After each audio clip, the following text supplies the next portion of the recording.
Innovation only matters when it arrives on time for the people who need it. Progress in healthcare is not measured only by medicines, but in moments when hope becomes real again. Because behind every medicine, there is a moment when waiting should stop and living should begin. For patients, timely access is not a policy term, it's the moment they can plan tomorrow again. When innovation arrives too late, people lose more than time, they lose possibilities. Science moves fast, people's lives move even faster. Access to innovation must keep up. Sometimes a single day makes a difference, and sometimes it's those days that people never get back.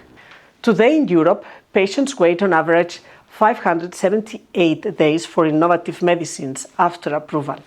In some countries, it's 128 days, in others more than 840 days. Same science, same medicine, but depending on where you live, you may wait 7 times longer. Small EU countries face the longest waits and the lowest filing rates, and that means fewer options for patients. This is not a gap in data, it's a gap in people's lives. We've seen what happens when innovation arrives on time, like breast cancer. Early diagnosis, better therapies, and continuous access have helped save lives and give people back their days. Moments like this showed what's possible when patients don't have to wait. And in many other areas, rare diseases, chronic conditions, childhood illnesses, timing can change the whole story. People don't talk about innovation in technical terms. They talk about going back to work, about planning a holidays, about being there with their kids. Access to innovation is really access to normal life.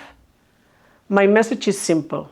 Innovation only makes a difference if it reaches people on time, and we can make it happen together. If you agree, share one moment when timely innovation made a difference for you, your family, or someone you know.